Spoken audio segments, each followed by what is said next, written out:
miroir Covid 19 tey di talaata fukki fan ak ñaar ci weeru mai atum 2020 spécial ndakaaru lañ leen di defal mu nekk nag xibaar yi nga xam ne moo jëm ci wàllu mbas mi lu ñeel fii nga xam ne moo nekk diwaanu ndakaaru niki tey jii nag am na ay test yu bëri yoo xam ne def nañ ko ci tableau de bord bi junni ak juróom-ñeent fukk ak juróom-ñeent ci ay test la ñu def waaye nag téeméer ak juróom-ñeent cas yu bees moom la ñu am téeméer ak juróom-ñaari nekk nag ay cas contact suivi maanaam waa Kër Docteur xam nañu yooyu les cas fan la ñu jóge waaye am na ñaari cas communautaire ci diwaanu Patte d'Oie ak fa nga xam ne moo nekk ca diwaanu Touba Mbacké bi mbas mi duggee ci réew mi ba léegi nag li ñu mën a nemmeeku moo nekk junni ak juróom-ñeenti téeméer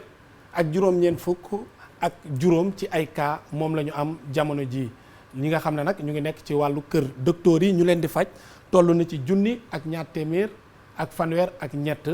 lu ci toll nag juróom-ñaar téeméer ak ñeent fukk ak ñaar ñoom daal di nañu am tan ba dellu nañ seen kër waaye nag am na loo xam ne mun nañ koo jàpp jamono ji fukk ak juróom-ñeenti nit ñàkk nañ seeni bakkan juróom-ñeenti ci ñoom nag jamono ji ay cas grave lañu lépp ci seen opération daan coronavirus li fii nag ci diwaanu Sénégal mun nañu wax ne fukk ak benn ci ay région nag ñoom jamono ji mbas mi daan na leen laal diwaanu Kaffrine ak Matam naka noonu Kédougou jamono ji ba léegi ñoom ñoo amagul benn cas ci tableau de bord bi loolu nag moo ci gën a fës ñu leen di jagleel nag spécial ndakaaru lu toll ak junni ak ñetti téeméer ak fukk ak juróom benn ci ay cas moom la diwaanu ndakaaru am mbir mi nag dafa yokku ñeenti ci district yëpp ñoom jamono ji mbir mi daan na leen laal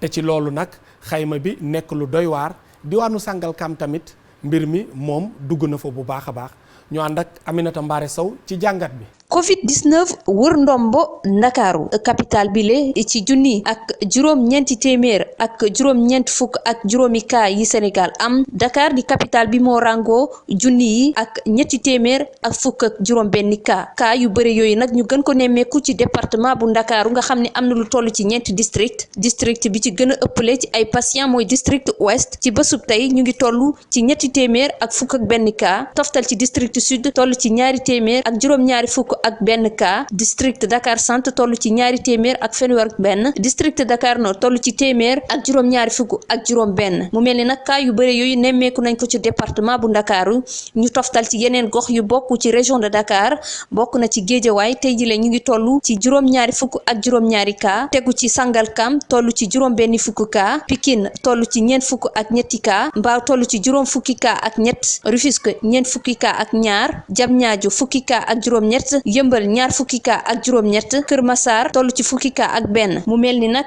région de Dakar pandémie Covid-19 ba léegi mu ngi fi wéy di law loolee waral nag ñu daal di ut ay matuwaay yu bees ngir stratégie de lutte bu bees ci noone ministre de la santé daal dinay wax ne dañu yokk benn groupe d'intervention ci comité régional de gestion des épidémies bi nga xam ni amaloon nañ ko bi mbas mi tàmbalee ak léegi mu mel ni nag loolee lépp nag dañu war jël en compte tamit li nga xam ni mooy couvre-feu bi ñu wàññi ko à partir de mardi 12 mai bile à partir de 21h lay tàmbali jàpp 5h du matin ak tamit yenn bërëb yi ñuy jaay yi nga xam ni jotoon nañ leen tëj ci département bu Dakar tey jëlee yooyu yëpp nee nañu day ubbiwaat mu mel ni stratégie yu bees yooyu ñu nama amal faaw ñu jël ci en compte fee yooyu yëpp. jërëjëf Aminata Mbaare Sow ci xibaar yu am solo yool ñeewal Ndakaaru suñ fa jugee dañuy dem ci diwaanu Jëppal Derklé ak Hann Bel-Air foofu ci diwaanu Jëppal nag askan wa ak municipalité ba ñu ngi def liggéey bu am solo ngir jàppale leen ci li nga xam ne moom moo nekk liggéey bi ànd ak nag waa Croix-Rouge ca diwaanu Hann Bel-Air foofu ñi nga xam ne nag seen loxo jot na seen ginnaaw ñoom danoo taxaw temm ngir jàppale ñi nga xam ne ñoom jamono ji am nañu ay jafe-jafe Alassane Ba la ñuy fekki ci diwaanu Hann Bel-Air. ñu ngi lay nuyu di ziar mbokku téléspectateurs yi miroir Covid demoon nañ fële fi nga xamante ni mooy commune bu Dieuppeul Derklé wante itam ca Hann Bel-Air waaye ñu njëkkee ca commune bu Dieuppeul Derklé foofu dogal yi nga xam ne jëloon nañ ko ngir fexe ba xeex mbas mi xam nga ay cas communautaire gisoon nañ ko fa waaye gëj nañ ko faa dégg ci loolu nag li nga xam ne moom mooy matuwaay yi ñu ngi ci bu baax a baax ci njàppandalu Croix-Rouge également mairie bi mu ngi ciy def ay jéego li ñu def rek mooy seetaan élément bi. depuis fan yi yëpp déggoo fenn fu ñu wax commune Dieuppeul Derklé duñ koy sant suñu borom bu baax ndax bu cas communautaire yi commencé la maire ci la taxaw avec son équipe taxaw ni lii kat dafay dagg duñ koy baare ba tax na bu mu commencé distribuer masques yi commencé waxtaan ak nit ñi di dugg ci kër nit ñi di leen sensibiliser avec la Croix-Rouge j'espère que ni nit ñi jëfee nañ ko bu baax ndax gëj ñu noo dégg cas ci commune Dieuppeul-Derklé te yàlla na fi yem. ci Croix-Rouge Castor Dieuppeul-Derklé yi dañoo nekk collaboration ak maire bi parce que distribution yeeg tout ñun la ko teg suñu loxo te dinañ ko def ba mu jaar yoon. population bi ñu ngi jëfe ndigal. ki nga xam ne moom mooy Ibrahima Gueye nga xam ne moo jiite section UNACOIS ca marché Castor am na kàddu yu mu yëkkati ci marché boobu jàpp na ni marché boo xam ne la ñu bëri dañ fay ñëw di jënd ay commerçant ak yeneen marché yoo xam ne dañ fay ñëw nee na nag ci loolu ay dogal buñ koy jël ñu bàyyi xel bu baax a baax marché boobu wante itam wax na ci li nga xam ne moom mooy taxawaayu commerçant yi ci wetu mairie bi ngir xeex li nga xamante ni moom mooy mbas mi. fépp ci Sénégal bagage dafay jóge ñu ñëw wàccee ko marché Castor yeneen marché yi ñëw di ko jël di ko yóbbu ci yeneen marché yi door a jaay kon buñ ko bàyyiwul xel rek day doon loo xam ne day gaañ li fi nekk. maire moo jëkk a jël fii 15 heures ne buñ 6 heures du matin ba 15 heures nañu wàcc loolu itam commerçant yi topp nañ ko. ginnaaw commune bu Dieuppeul-Derklé Fatick ñu dem ca Hann Bel-Air foofu également am na ñoo xamante ni ñu ngi jël seen alal di ko dugal di jàppale njaboot yoo xam ne seen loxo jotul seen gannaaw bokk na ci kenn ci ñoom mu fa yeewoo nekk kilifa foofu ñu koy wax Mamadou Guissé moom également am na loo xam ne dugal na ci loxoom ci wàllu jàppale ñi nga xam ne ñoom ñoo soxla li nga xam ne moom mooy ndimbal wante itam ci wàllum sensibilisation ci wàllu li nga xam ne moom mooy geste barrière yi. leen jàppale ci wàllu non seulement. lu ñu woowee geste barrière yi mooy propreté bi pour bañ a virus bi gën a répandre mais en même temps jàppale leen ci wàllu nguur ci wàllu alimentation ndax dañu nekk ci weer bu tedd bi ci weeru koor di ñaax askan wi aussi nañu respecter vraiment consignes dañu jàppale vraiment autorités yi jàppale seeni bopp. sama waa kër yëpp ñëpp tout ku nekk am nga masque. àddina bi moom comme que coronavirus moo fi xew nañ jéem a takk masque yi rek ngeen joxe fii daal balaa déwén yal na leen yàlla wutal lu ëpp loolu. lii lañ leen indiloon ci miroir Covid di leen fàttali li nga xam ne moom mooy dégle yi ñu tënku ci bu ko defee rek ñu xeex mbas mi ñu gane si mu jóge fii ni mu gën a gaawee. ba ñu fa jógee nag dañuy dem ci diwaanu Parcelles Assainies ak Liberté yi jamono ji Liberté 3 yéen a ngi ko dem dégg ci mbas mi foofu nag askan wa ak ñi nga xam ne ñoom ñoo nekk autorités yi jël nañu seen i matuwaay ngir mën a xeex ba jàngoro ji daal di jóge foofu nga xam ne moo nekk seen i diwaan. Parcelles Assainies ak Liberté 3 dañ fay fekki Cheikh Diop nuyu nañ la. maa ngi lay nuyu di nuyu mbokku téléspectateur de télévision Futurs Médias bi la yoon nag dañ dem ci ñaari barab waaye dañ koy njëkkee fa nga xam ne moom moo di ca Sicap Liberté boobu la gox ku nekk xam na ni bile bas am na ay doomi aadama yoo xamante ni am nañ ko fa ba ñu demee itam gis nañ ak ñoo xamante ni ñoo fa yeewoo jamono yi la ñu xam leen moom moo di ginnaaw mbas mi ba mu leen ganesee daal nañu xippi seen i ay gët te itam jël bépp matuwaay woo xamante nii rek war na ci wàll bi ñu dem seetaan élément bi daal di dellu si waat. ñi ñuy taxawee rek mooy ñaax xale yi di leen toppatoo ñuy raxasu ba set di takk masque yi te di bañ a génn. ñaax ñëpp nañ ci jàpp ni ñu mu gën a mën a rafete nañ ko def. ñu ngi ci prévention yi di jël suñu matukaay sol suñuy masque di raxasu chaque heure ak yooyu waa moo tax. naka noonu itam daje nañ ak nga xam ne moom moo di jiit bu bokk moomeel bi santi seen añ. tontu bi tontu communautaire la institution yi dañ ci am wàll askan wi am ci wàll ñun en tant que mairie bi yëf yi yegsee rek li ñu njëkk a def mooy dañu ne ñan la mbir mi war a gën a attaqué ñu taxaw seetlu oote réunion ñu ne nañu woo sëriñ daara yi foofu lañ njëkkee ci ñu njëkk tëj marché yi ci la ñu bokk désinfecté ko ànd ceeg service d'hygiène joxe fa tamit ay matériel wëlbati ko waat it désinfecté gox bi yëpp ànd ceeg waa service d'hygiène ñun dañ jël arrêté portant obligation du port de masque sur toute l'étendue du territoire communal bi ma koy jël arrêté boobu yàgg na. ca Parcelles Assainies ku nekk xam ne itam mbas mi am na fa bu ñu demee daje fa ak ñi nga xam ne ñoom ñoo di waa Scout du Sénégal jamono yi nga xam ne rek tombé na ñuy daal di maye deret ci li nga xam ne moom moo ci sa église ba. ñu déglu ci commissaire général bu Scout bi di Paul Mathias Gomis. dañuy tàggat ndaw yi sunu ndaw yi pour ñu mun a di defar produit gel hydroalcoolique parce que gis nañu commencé na am rupture te njëg li dafa cher donc bu ñu jàppee en fait jeunes yi ñu jàppale population bi ci ñu am accès ci produit gel hydroalcoolique lu baax la ci loolu la ñu nekk. beneen dernier axe bi mooy lan mooy axe bu ñuy jàppalee nguur gi ñu jëlee xale yi nekk ci mbedd bi donc ci loolu aussi ñu ngi ciy taxaw am na ci taxawaay bu dëgër donc ñu ñaan aussi tamit nguur yi ak yeneen autorités ñu jàppale ñu yombalal ñu liggéey bi. Je suis le père Claudio Carleo des Oblats de Marie Immaculée. Je suis aumônier des scouts de la paroisse Marie Immaculée, le groupe 11e. Je sais que c'est difficile pour nous Sénégalais, je peux le dire aussi en tant que Napolitain, donc du sud de l'Italie, comme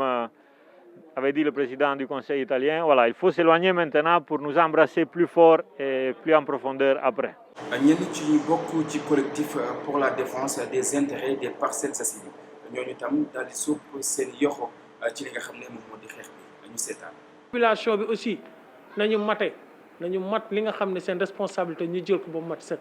parce que tey jii vraiment parcelle mu ngi dem à une vitesse exponentielle surtout par rapport au cas communautaire boo xam ne kenn maîtriser ko. Cette gestion inclusive et participative aussi desaat na lu bëri parce que tey bu ñu seetaanee rek lii dina law ba dugg ci biir kër yëpp. loolee lañ leen indiloon ñu jox dig daje bokku téléspectateurs yi beneen yoon ci weneen gox boo xamante ni dañ fa dem jëndoo ak askan wa nga xam ne rek ñoom ñoo fa yeewoo.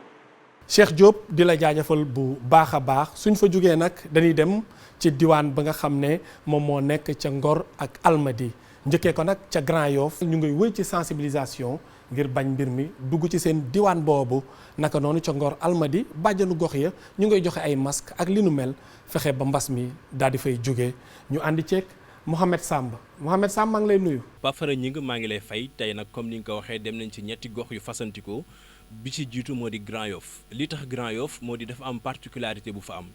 moo di maire bi ci wàllu boppam bu ñu sukkandikoo ci moom Madiop Diop moo di ba tey district nord bi nga xamante ni fa la Grand Yoff bokk amul kenn ku ko informé ci wàllu situation bi fa mu toll ci goxam loole nag nekk loo xamante ni si moom rafetlu ko waaye terewul ni Grand Yoff moom maire bi ci wàllu boppam ak population bi suñu sukkandikoo ci Madiop Diop ba tey ñu ngi sàmmoo ak digle yi ngir mun a mucc ci Covid 19 bi ñu teewlu leen.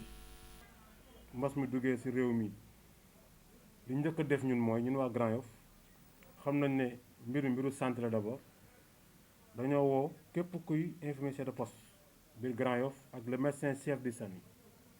Grand Yoff am na 4 postes de santé ak 1 centre de santé plus le médecin plus le président de la commission santé ak le premier adjoint au maire le chef de cabinet ñu toog ñu waxtaan ak ñoom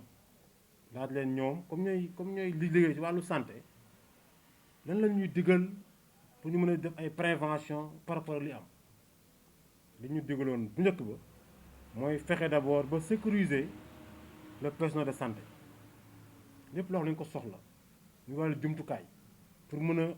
faire face ñu accompagner leen ñu dugg ci marché yi wax ak ñoom ba pare dote leen ay masques marché bu nekk ñu xool li nga soxla ci masque ñu jox la ko pour au moins kiy jaay ci marché bi takk masque obligatoire jël arrêté na loo xam ne ñoo ko jël en tant que autorité locale ne léegi le port du masque est obligatoire dans le périmètre communal de Grand Yoff. Grand Yoff ku fi dugg rek sol masque obligation la ci yow parce que arrêté boobu dañ ko jël te commissaire mi ngi ciy taxaw di ci xeex ba ku takkul masque bu la jàppee amaan la ba ko jënd masque commandant Fouata mi ngi ciy liggéey donc loolu lañ jëlagum maintenant par rapport ak fi ñu toll ci nombre si li ma dégg am nañ 3 cas 2 barkaat dem benn keroog donc noonu laa ko déggee li ñuy déplorer rek mooy en tant que ay kilifa yu toll ñun di ko déggee ci télé bi amuñ ci benn certitude dañ koy dégg ñu rek kenn informé wul. ba ñu jógee Grand Yoff dem nañu commune bu Yoff foofu nag ñun def nañu suñuy tentative ngir mun a am ki nga xamante ni moo di chef de district ouest bi nga xamante ni fii ci Yoff ci la bokk ci wàllu boppam waaye lañ fa nemmeeku moo di itamit am nañu jafe-jafe loolu ngir mun ko jot bi ñu jógee foofu dem nañu fi nga xamante ni moo di Ngor Almadi foofe nag lañ fa nemmeeku moo di bàjjenu gox yi ci wàllu boppam ñoom ñooy relais yi maanaam ñoo nekk ci diggante askan bi ak municipalité bi ñoom seen liggéey li ci gën a am solo moo di ay masque li ñuy jël di ko jox askan bi ngir ñu mun a sàmmoo digle yi ñeel Covid-19 ñu teewlu ki nga xamante ni moo di bàjjanu gox bi Fatoumata Gueye. bu yëngoo ci wàllu paludisme tuberculose vaccination xale yi bëri na yoo xamante ni doon nañ ci yëngatu donc bu mbas mi ñëwee itam fokk dañ ciy gis suñu bopp ndaxte li ñu yitteel mooy njaboot gi donc luy laal njaboot gi rek daf ñuy laal. Pafara Ñing ak équipe bu Miroir Covid-19 li leen leen indiloon tey di leen di jaajëfal. Mohamed Samb gannaaw bañ la jaajëfalee ñu jubali ba diwaanu Tëngéej fekk fa Ousseynou Thiam nag foofu gis na ne Tëngéej ba ñu tàmbalee mbas mi ba léegi nag juróom fukk ci ay cas la ñu amoon waaye nag jamono ji nemmeeku nañ fa téeméer ak ñaar fukk ci ay cas mu nekk ay jafe-jafe niki tey nag moom dafa dem xool ci jafe-jafe yi nga xam ne moom la ñu nemmeeku ci wàllu confinement yi Ousseynou Thiam moom la ñuy fekki ci diwaanu Tëngéej. tey jii nag dañ leen seeteloon koo xam ne kii nag daanaka dañ ko confiné woon moom cas contact la woon boo xam ne bii dañ ko confiné woon ci benn hôtel boo xam ne bii moom moo nekk ci diwaan bi moom nag indi na ay seede lu jëm ci wàllu jafe-jafe yu jëm ci wàllu confinement bi waaye tamit lii ñuy tuppee suivi psychosocial te lii di waa service action sociale di ko amal ñu déglu waa ji. vraiment di wax ak sénégalais yi di jël en témoignage si quarantaine bi mu dundoon ci benn hôtel bu ñuy wax hôtel Trarza. parce que jàngoro coronavirus lu am la ça existe moom lu am la mais su ma sañoon Sénégalais yi ñu jël mesure barrière yi ñu respecté ko fonk ko téye ak seen fukki loxo ak juróom parce que même bu doon jàngoro bi amul quarantaine kese nit da ko war a moytu parce que dafa metti moment bi ngay dem quarantaine da lay bett moment boobu da ngay nekk ci ay besoins yoo xam ne da ngay jékki-jékki rupture am ñu yóbbu la quarantaine te quarantaine je vous le dis moo kaso ñoo yem parce que doo génn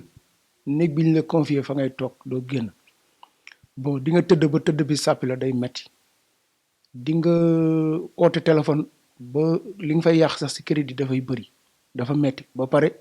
lépp lu la bett si biti doo génn buñ la owoon ne la sa kër lii xew na fa sam doo génn mënoo ci dara fi nga toog ngay toog parce que foofu lañ la teg loolu rek dafa jar ku mën a moytu coronavirus ak fukki loxo ñun ñëpp ñu booloo ñu ànd ñu moytundoo coronavirus bi parce que coronavirus bi métti na métti koo xam ne boo déggee ñu ne dafa métti nag quarantaine bi dong moo ci métti isolement bi parce que isolement bi mooy ki nga xam ne moo feebar moom yóbbu nañ ko di ko faj sa collègue la sa xarit la yaa ngi naan kii si lan la nekk mais yow mi nga xamante ne yow lañ quarantaine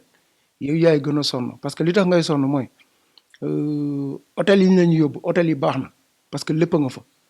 mais ni nga ko bëggee parfois doo ko amee noonu kon loolu moytu ñu dem quarantaine moo gën parce que hôtel yi boo fa duggee au départ accueil bi dina am ñu accueillir la mais élément Croix-Rouge yi nga fi fekk bon du ma ne defuñu formation mais dama yaakaar ne ñoom tamit bon seen mission ak li ñu leen expliqué si jàngoro bi degré de contagion bi defe naa xam naa ñoom dañ ko réere mbir à moitié parce que même bu ñu lay indil lekk da ngay gis ni ñu lay dawee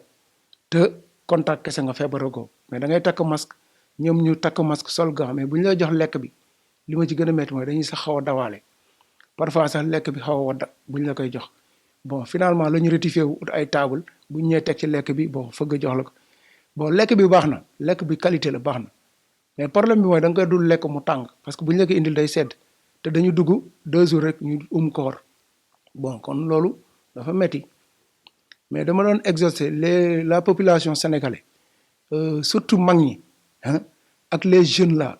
ngeen moytu dem quarantaine. lu jëm ci wàllu miroir Covid 19 spécial Dakar tey jii nag lii lañ lay indiloon. bañ fa jógee nag ñu daal di ànd ak Dissa Préra moom daf ñëw seetal docteur Abou Sy nekk koo xam ne moo yor wàllu cellule psychosociale ci diwaanu ministère bu yor wàllu wér-gu-yaram ndax ñi nga xam ne ñoom wér nañ ci bile mbas nag ñoom dañuy am tiitaange ci wàllu xibaar yoo xam ne nekkul lu dul dëgg ragal tamit feebar bi daal leen dalaat Dissa Préra maa ngi lay nuyu. coronavirus xam nañ ko feebar la buy wàlle waaye nag amul benn gàcce ci nit ki mu daal di koy am waaye seetlu gi mooy malade yi nga xam ne dañoo génn hôpital dellu fa ñu dëkkoon dañuy faral di am ay jafe-jafe lu wàllu stigmatisation ba sax ñu dem ba di leen ni boddi ki nga xam ne moom mooy docteur Abou Sy jiite cellule psychosociale bu ministère de la santé moom nag mu ngi ñëwaat ci liy waral genre comportement yooyu ci askan wi. loo xam ne teguñu ko ci dara budul ci ni ma koy waxee ci ñaari fànn. benn fànn bu njëkk moom mooy ñàkk a xam et cette désinformation là moom mooy tax ma ne ñoom dañu dem xam ne xamatuñu feebar bi. ñàkk xam boobu daal di indi tiitaange. donc tey jii nit ki bu amee ñaar yooyu mooy premièrement désinformation ou bien une mauvaise information. ba mu jural ko ab tiitaange boo xam ne nii naam tiit baax na ci nit mais bu ëppee dafay jur lor. kon ñaar yooyu tey jii moo indi rejet bi. stigmatisation di lu jafee dund di sax lu mën jur ay gàllankoor diggante mbokk wala diggante dëkkandoo ki nga xam ne mooy cellule de prise en charge psychosociale bu ministère de la santé am na ab démarche bu mu taxawal bu ginnaaw bu nemmee ko genre cas yu mel noonu docteur Aboussi mu ngi ñëwaat ñoom nan la ñuy def ngir mën a prévenir genre situation yu ni mel. deuxième chose bi ñu ci taxawee it mooy képp koo xam ne nii suivre soit contact nga wala sujet testé positif nga. bu nekkee da nga am yooyu nga jàkkante ko moom ñun dañuy woote daal di woo nit ki nga xam daf ñu ko wax parce que am na cellule bi nit ñoo xam ne nii dañuy nekk di woo ñi nga xam ne ñooy nekk en confinement wala ñu nekk en isolement di leen woo donc ñooñu bu ñu waxee ne dañoo confronté ak situation boobu danañ leen laaj ba xam exactement lan mooy situation boobu bu situation boobu leeree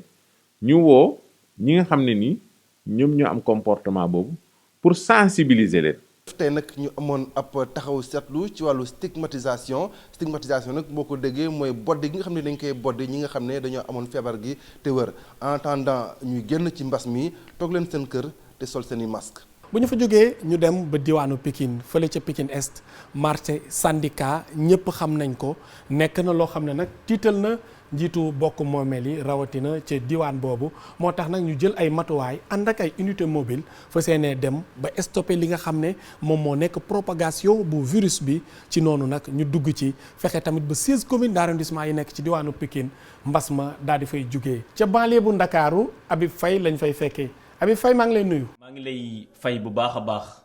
di nuyu itam téléspectateur yu Miroir Covid 19 ci diwaanu Pikine Est la ñu nekk diwaan boobu jàppal ni marché syndicat doon na